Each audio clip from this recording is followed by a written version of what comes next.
right. Welcome back to the Armed and Deadly podcast. I'm your host, Eric Portwood.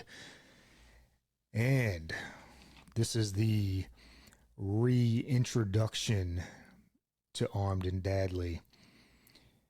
I've been sporadic at recording these episodes, and I have not been consistent, and that has poured over into every other facet of my life, inconsistency. So, and that's why I even started this podcast.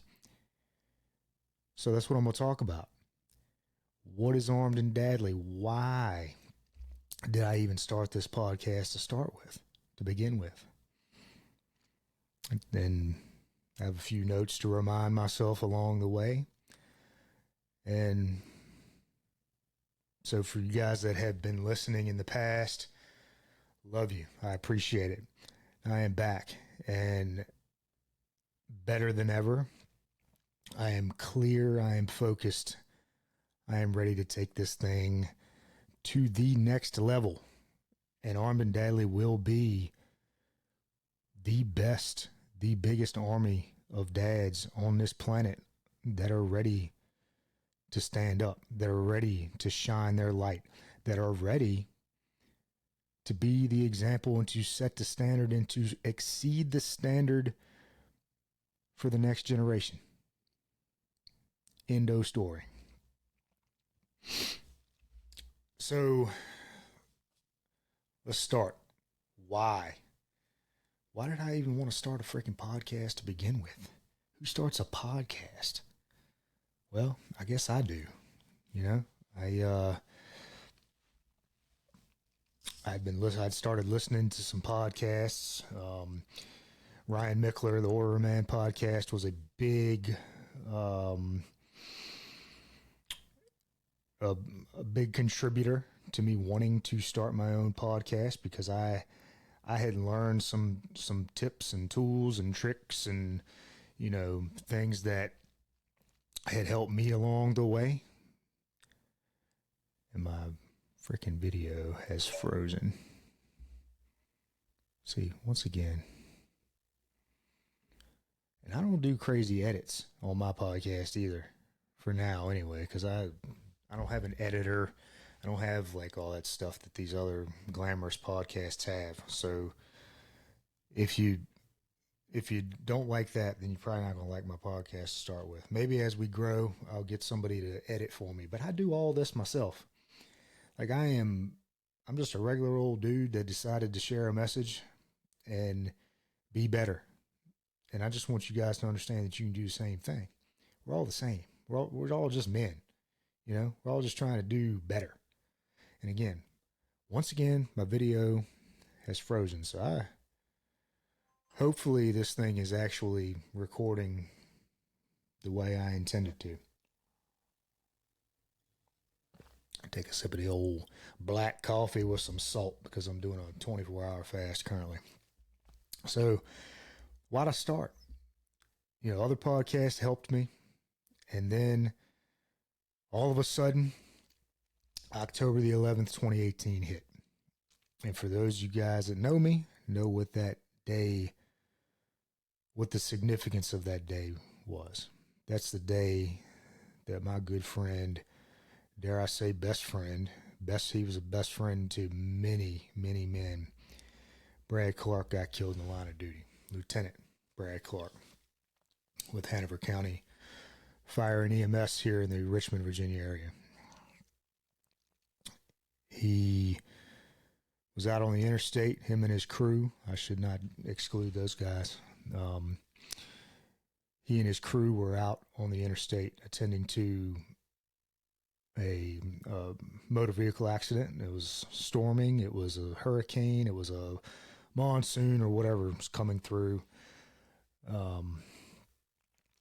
And a tractor trailer came through, wasn't paying attention, and creamed right into him.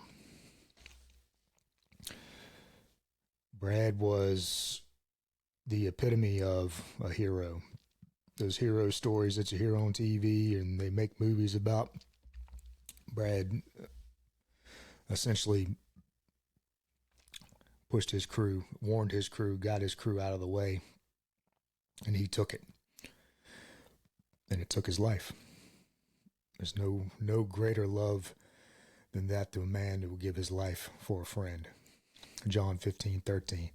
If you're watching on YouTube, I have John 15:13 tattooed on my arm. So, one of the guys lost his leg. That man is still working today, full time as a firefighter with a prosthetic. Another guy was, he got banged up pretty good, and he was given the opportunity to retire. One of the other guys really didn't have any physical scars, but that's no doubt no doubt he will carry that scene with him for the rest of his life. And he's still in the fire department as well. He didn't leave. So in the moments after that day, I had found myself, I was very busy because there's a lot of stuff going on. There were, funeral plans, and the thing is, guys that are in the military they'll write a letter just in case they were to have died in the line of duty. They'll write a letter to their family,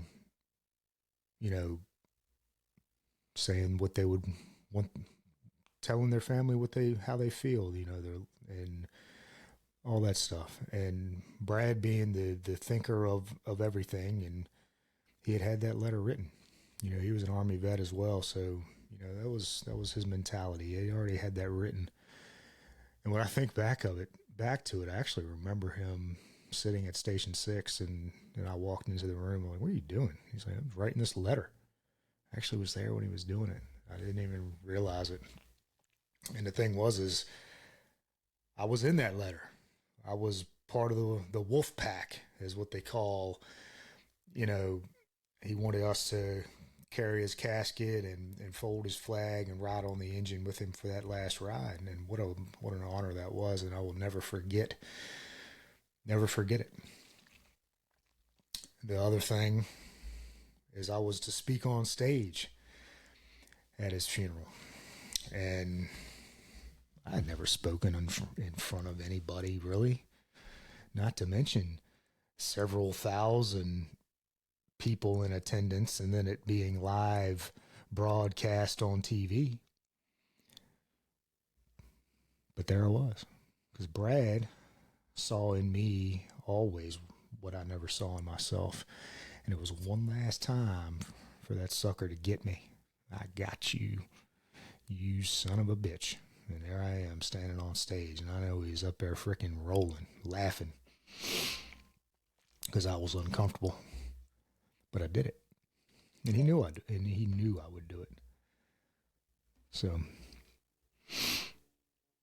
needless to say, I was freaking overwhelmed by activity during that time. So didn't really have time to process, what had happened, really. And what does every good man do when they're struggling with something? We just add more shit to our plate. That's what we do, because we're men, right?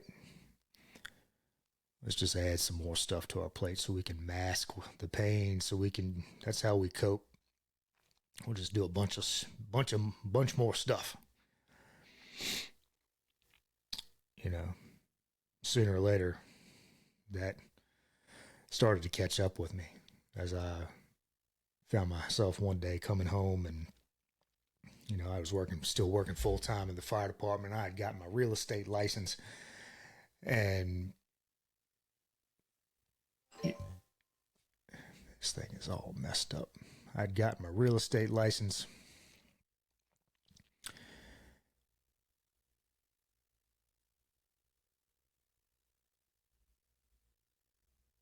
Sorry, I'm Well, I'm reading a prompt here on my computer. If this thing doesn't record, I am going to be pissed.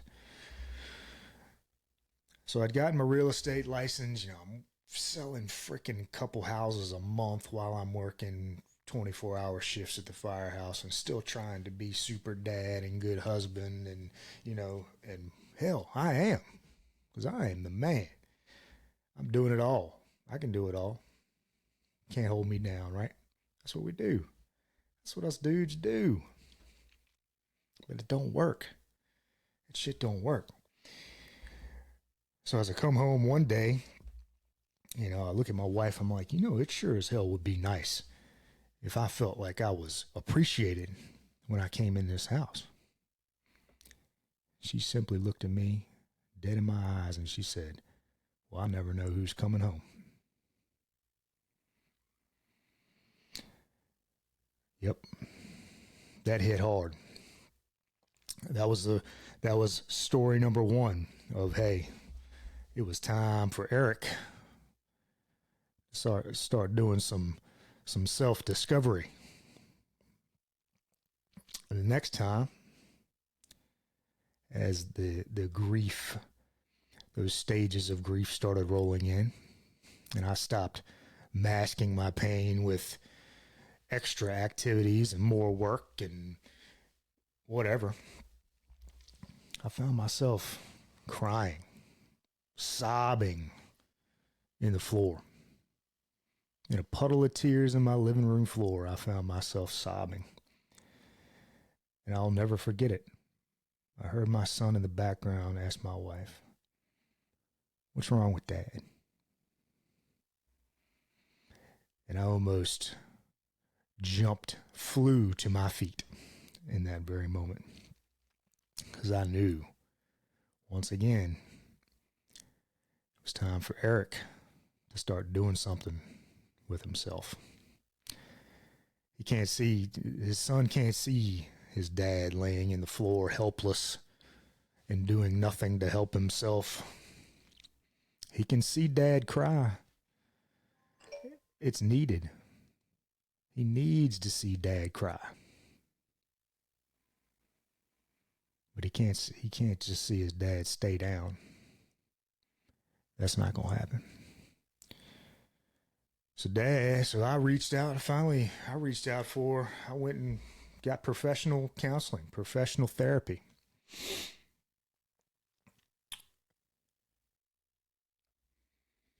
All right, I'm back. We're doing a little, if you're watching on YouTube, the video quality quickly changed because I'm using the camera on my laptop now because I can't get my other camera wasn't working right. But I'm back. So I found, after finding myself in a puddle of tears on the floor and hearing my son say, what's wrong with Dad? I reached out for professional counseling. And I made it public. I told people about it. I posted it on social media that I was doing so, and in hopes that other guys that I saw were also struggling, but not doing anything about it, would do something about it. And they did. So, because as first responders, firemen, policemen, whatever, what do? We'll freaking do everything. We'll lay our lives down on the line for a complete stranger, but we won't do shit for ourselves, for our own families. And that was when it was like, it's time to flip the switch, time to change, time to start spreading the message of being a good dad, being a good man, being a good family man, helping yourself. So that's where Armed and Dadly came from. I was tired of seeing men just drinking themselves to death and abusing themselves and, abusing, not necessarily physically abusing their families, but, not paying attention to your family, not paying attention to your kids, not being present. It's a form of abuse. Not showing up as the best man that you can be, the best man that you're capable of being. It's a form of neglect. We tell our kids every day they can go do and be and whatever they want, but we're not. So let's change it. Let's be a walking example, a walking resume of what's possible, something that is worth for them to emulate, a shining light, an example, the standard that they should strive to want to be. And then we don't have to tell them what to do. We're just showing them every single day, showing them what's possible, and they'll follow suit.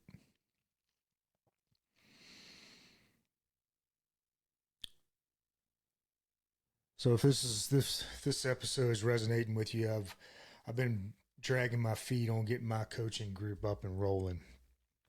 And mainly because I have struggled with the fact that people are like, why are you charging money?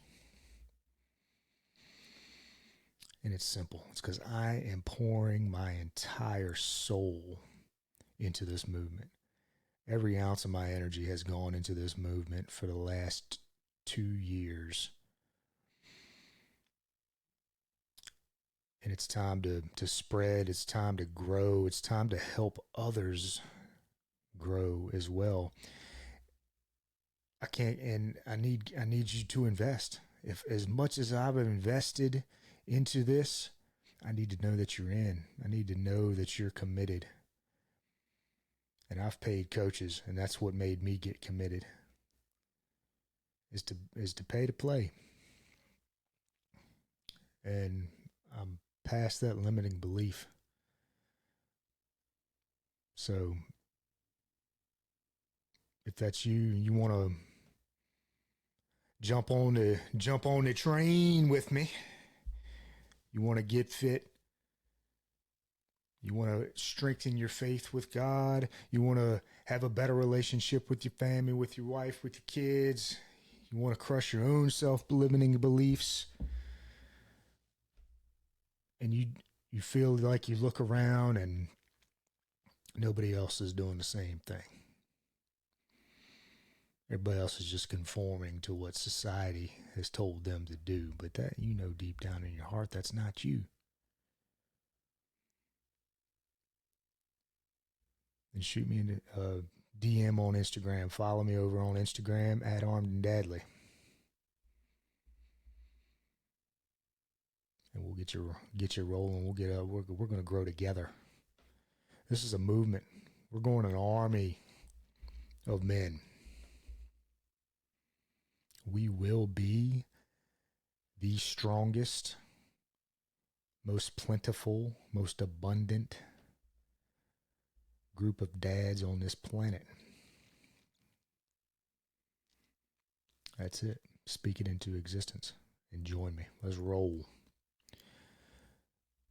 Again, this was a very, very unscripted podcast with some hiccups, with some recording issues.